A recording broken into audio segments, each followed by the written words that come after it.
आशा करता हूं आप सब बहुत अच्छे होंगे। मेरा नाम है सिद्धांत अग्निहोत्री, स्टडी ग्लोस पे आपका बहुत बहुत स्वागत है। दोस्त, आज हम बात करेंगे जीडीपी की। भारत की जीडीपी को खोलते हैं, चलो देखते हैं क्या है, क्या आंकड़ा है। अच्छा है, टाइम्स ऑफ इंडिया ने बहुत बढ़िया तरीके से मुझे लगता है चार्ट्स के मामले में टाइम्स ऑफ इंडिया सबसे शानदार है। तो 7 चार्ट्स में देखते हैं कि आखिरकार भारत की जीडीपी कैसी है। हमारा थंबनेल का कोर्स आप अवेल कर सकते हैं अगर आप थंबनेल बनाते हैं या अपना चैनल बनाना चाह रहे हैं। 200 रुपये का मात्र एक कोर्स है। बस आप 3 दिन बचे हैं, 1 अप्रैल से क्लास शुरू होगी, so make the best out of it. तो भाई देख लेते हैं भारत की जीडीपी। अब हम कितनी बार बता चुके हैं, आपका आउटपुट ही है बेसिकली जो भी प्रोड्यूस हो रहा है आपके देश में। लास्ट डिकेड, पिछले 10 सालों में 2014 से अभी तक भारत की जीडीपी दुगनी हुई है, होनी थी। हालांकि मुझे अभी भी लगता है कि उस हिसाब से नहीं बढ़ी है, बट अच्छी बात है ना। 4 ट्रिलियन पे अब हम पहुंच गए हैं 2 ट्रिलियन से। तो 103.1% ग्रोथ जो है वो नॉमिनल जीडीपी हमको देखने को मिला है। ये आईएमएफ ने कहा है नरेंद्र मोदी सरकार के अंडर। अब देखिए, कोई भी सरकार हो, आपकी इकोनॉमी बढ़ेगी ही बढ़ेगी, ठीक है। बट कुछ ऐसे कदम हैं नरेंद्र मोदी के सरकार के जो कि बहुत अच्छे हैं, और कुछ ऐसे कदम हैं जो कि बहुत अच्छे नहीं हैं, है ना। तो हमको ऐसा, ये देखिए, इस हिसाब से नहीं देखना चाहिए किसकी सरकार है। देश के लिए हर किसी को काम करना है, और अगर राहुल गांधी अच्छा काम करे तो उनको आप सराहिए, नरेंद्र मोदी अच्छा काम करे तो उनको आप सराहिए। जो सही है वो सही है। पार्टी सेंट्रिक नहीं, इंडिविजुअल सेंट्रिक भारत में राजनीति हो तो ज़्यादा अच्छा है। तो अब भारत की बात करते हैं। तो भारत इस समय 5th लार्जेस्ट इकोनॉमी है, और 10वीं पोजीशन पे वो 5वें पे आ गया है। पहले हम 10 पे थे, 5वें पे आ गए हैं। ग्रोथ जो है वो कोविड-19 के बाद आई है, तो ये एक और अच्छी बात है। मेरे ख्याल में इसमें डिजिटाइजेशन का एक बहुत बड़ा रोल प्ले है। लेकिन और भी चीज़ें मैं आपको बताऊंगा। कोई नेता सुन रहे हो तो भैया देख लो, आंकड़े आंकड़े आप नोट कर सकते हो। अगर बीजेपी डिबेट होगी तो आप इसको यूज़ कर सकते हो, ठीक है। और कांग्रेस भी यूज़ कर सकती है भाई इसको काउंटर करने के लिए, जो मैं आगे बताऊंगा। तो कंट्री जो है, it is actually on the track. 2026 तक कहा जा रहा है कि दुनिया की तीसरी सबसे बड़ी इकोनॉमी हो जाएगा भारत। मतलब अमेरिका, चाइना को पीछे छोड़ के दुनिया की तीसरी सबसे इकोनॉमी हो जाएगा। अभी तो हम चौथे और 5वें पे, कभी यूके चौथे पे आ जाता है, कभी हम चौथे पे आ जाते हैं। अभी यही हो रहा है। और 10 सालों में, मतलब हम यहां तक आ गए हैं, लेकिन अब 2 साल बाद हम शायद का तीसरी सबसे बड़ी इकोनॉमी हो जाएंगे। तो 100% राइज जीडीपी में हमको देखने को मिला है। और मुझे लगता है कि अगर इसमें सरकार टैक्स पे ध्यान दे और इंडिविजुअल्स पे ध्यान दे, और ये जो लाइबिलिटी कह रहा हूं, जो कंप्लायंसेस है उसको कम कर दे, तो भारत पहली सबसे बड़ी इकोनॉमी हो सकता है। आप समझ रहे हो। मुझे लगता है कि सरकार बहुत अभी रोड ब्लॉक्स है। टैक्स, स्पेशली जो टैक्सेस है ना, देखना चाहिए। तो यहां टॉप 10 वर्ल्ड इकोनॉमीज आप देख सकते हैं, ठीक है। भारत की जो जीडीपी थी 2015 में, ये लगभग 2.1 ट्रिलियन थी, और अभी जो जीडीपी है, ठीक है, 2025 में ये 4.2 ट्रिलियन है, ठीक है ना। तो इतनी ज्यादा, तो 100% ग्रोथ है यहां पे। अब आप देखिए, सबसे बड़ी इकोनॉमी कौन सी है? अमेरिका की। यहां अमेरिका की सबसे बड़ी इकोनॉमी है। उसके बाद आता है चाइना, ठीक है। और ये देखिए, पिछले 10 सालों में इकोनॉमी का कंपैरिजन दिया है, वो भी आप देखते हुए चलिए। ये 2015 में और ये 2025 में, पिछले 10 सालों में। तो यहां पे अमेरिका की देखिए, यहां पे थे अमेरिका, ठीक है ना, 18 ट्रिलियन, अब यहां पे 30 ट्रिलियन पे आ गया। बहुत अच्छी बात है। चाइना जो है वो यहां पे खड़ा हुआ था, अब आप देखिए वो बढ़ के यहां पे आ गया है। बहुत अच्छी बात है। जर्मनी जो है वो यहां पे खड़ा हुआ है, अब हम यहां पे, जर्मनी यहां पे आ गया है। आप ये गैप भी देखते रहिए, ये गैप कितना ज्यादा है, ठीक है ना। 12-12 का है ये, ठीक है, 12-7। जर्मनी बहुत, इससे ये दिखा रहा है ना जो गैप है पिछले 10 साल में और अभी क्या है, ये आपको पता चल रहा है कि कितना काम किया है यहां पे देशों ने, है ना। अगर बहुत ही ज्यादा गैप है भाई, जाहिर सी बात है कि आप आज यहां पे और अगले 10 साल में आप 100x हो जाओ, तो आप बहुत भयानक आपने कुछ किया है ना, कमाल ही किया इकोनॉमी में, तभी ऐसा हुआ है। जापान वहीं के वहीं अटका हुआ, यानी कि जापान में बहुत ज्यादा डेवलपमेंट नहीं हो रहा है, एक सैचुरेशन पॉइंट आ गया जापान में। इंडिया देखिए, इंडिया ने भी अच्छा काम किया है, ये 2.1 ट्रिलियन से 4.2 पे आ गए हैं, तो बहुत अच्छी बात है। भारत में भी गैप अच्छा खासा है, दुगनी इकोनॉमी हो गए हैं, है ना। तो ये चीज है। यूके यहां पे है, फ्रांस यहां पे है, और ब्राजील यहां पे है। तो हम 5वें हैं, लेकिन हम इन सबको पछाड़ के बहुत जल्द हम यहां पे आ जाएंगे। अमेरिका और चाइना के बाद आ जाएंगे। भारत तीसरी दुनिया की सबसे बड़ी इकोनॉमी हो जाएगा। उसके बाद भारत जीडीपी की अगर बात करते हैं तो सबसे ज्यादा ग्रोथ भारत ने देखी, 100%, 103% के करीब देखी है ग्रोथ। अब आप देखिए कि अमेरिका की 65.8% ग्रोथ है ना, 18 ट्रिलियन से 30 ट्रिलियन। चाइना की भी अच्छी ग्रोथ है, 75.8%। जर्मनी की 43.7% है, जापान की तो माइनस में हुई है, तो मैंने कहा ना जापान कुछ नहीं, नीचे ही चला गया है। इंडिया की 103.1% है। अब पिछले 10 सालों में बहुत सारी कंपनीज आई, गुड़गांव से लेकर नोएडा तक बड़े बड़े शहर आए, ठीक है। और एस्पिरेशन, भारत में काफी एस्पिरेशनल लोग, टेक जहां, देखिए मुझे लगता है कि जियो ने पूरी दुनिया को बदल दिया, पूरे भारत को बदल के रख दिया। जियो ने रेवोल्यूशन, क्रांति ला दी। तो अब जियो की वजह से सबको अपने प्राइस डाउन करने लगे, ठीक, डाउन करने पड़े। उससे भारत की जो इंडस्ट्री है, टेक सेक्टर है, उसको बहुत बड़ा फायदा मिला। और बहुत सारी इंडस्ट्री जो सिर्फ एक जगह तक सीमित थी वो पूरी दुनिया में चली गई।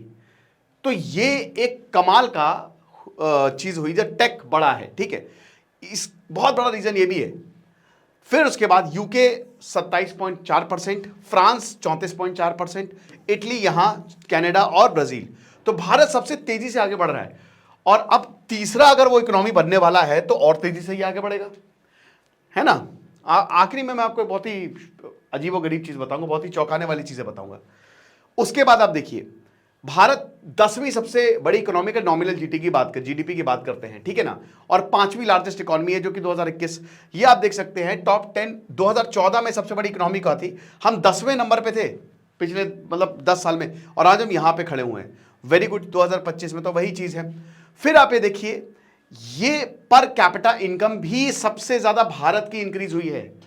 एसबीआई ने यह बताया है कि भारत की 2.35 लाख जो है, यानी कि जो पर कैपिटा जो है दैट इज इंक्रीज्ड पिछले 10 सालों में, सबसे ज्यादा हमारी इंक्रीज।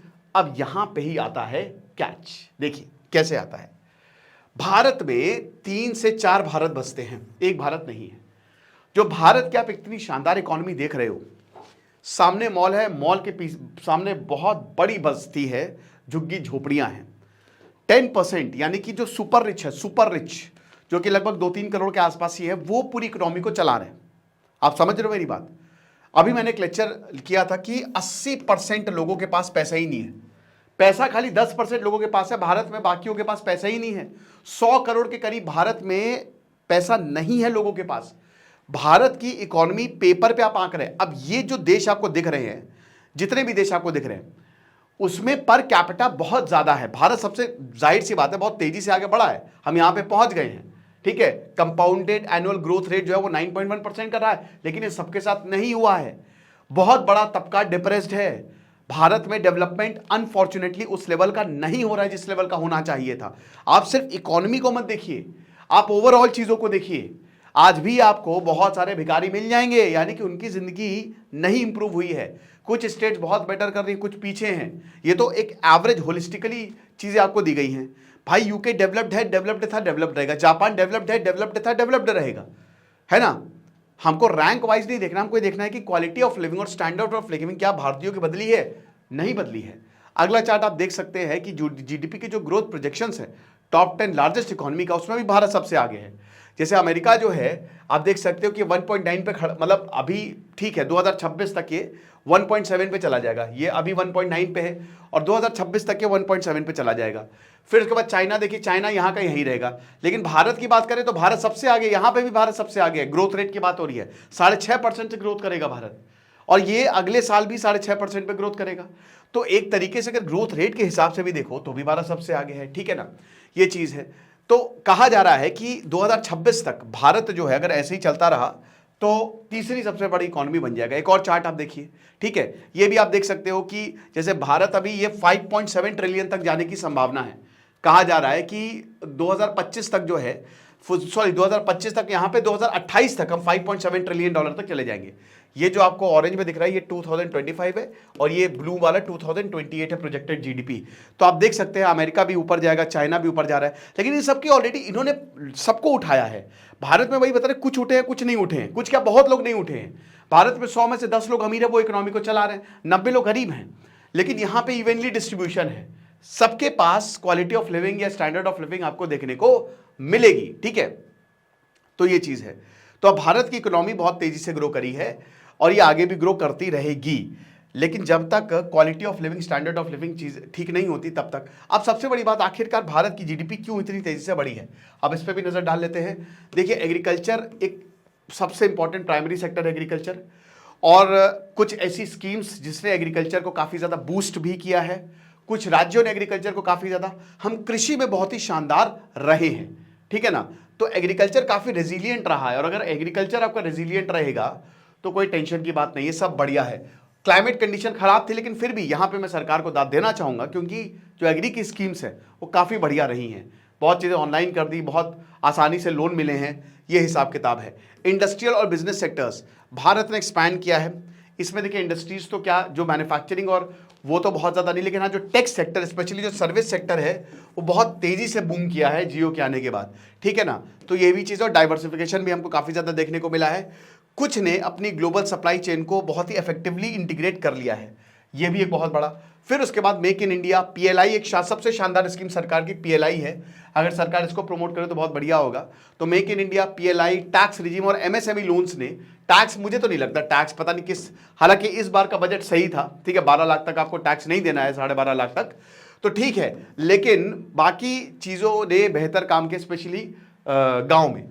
और उसके बाद डायरेक्ट अपलिफ्टमेंट मेजर, सीधा पैसा जो है वो बैंक अकाउंट में जाएगा, डीबीटी, ये भी सर्वे ने बताया है। डिजिटाइजेशन सबसे शानदार रहा है। अगर मैं मुझसे एक चीज़ पूछा जाए कि भारत की ग्रोथ सबसे बढ़िया, वो डिजिटाइजेशन की वजह से। जीएसटी, सरकार का अच्छा खासा जो है वो प्रॉफिट हुआ है जीएसटी को लेकर, ये भी एक breakthrough. Physical deficit control भी रहा है, और बहुत ज़्यादा स्पेंडिंग जो है वो नहीं रही है, ठीक ठाक तरीके से। बैंकिंग और फाइनेंशियल रिफॉर्म्स, भाई देखिए जो भी हो, आरबीआई ने अपने सिस्टम को और रॉबस्ट किया है, बैंकिंग सिस्टम को जो है वो और बढ़िया किया है। जो एनपीए है वो सरकारी एनपीए जो है वो घटे हैं। फिर उसके बाद रेगुलेशंस, जैसे एमएसएमई का भी रेगुलेशन बहुत सारे आरबीआई ने कंट्रोल किया है, ताकि फर्जी में पैसा ना बांटा जाए और जो भी पैसा दिया उसकी रिकवरी हो सके। सर्विस सेक्टर हमेशा से ही सबसे बेस्ट रहेगा, तो ये अब इस बार भी रहा है। लॉजिस्टिक और रिटेल सेक्टर ने भी काफ़ी एक्सपोनेंशियल ग्रोथ इस बार मारी है। मॉनिटरी पॉलिसी जो है उसने बहुत अच्छे से, आरबीआई ने, देखिए आरबीआई ने बहुत अच्छा काम किया, नो डाउट। मॉनेटरी पॉलिसी ने महंगाई को कंट्रोल में रखा है, मतलब ये काम कर गई मॉनेटरी पॉलिसी।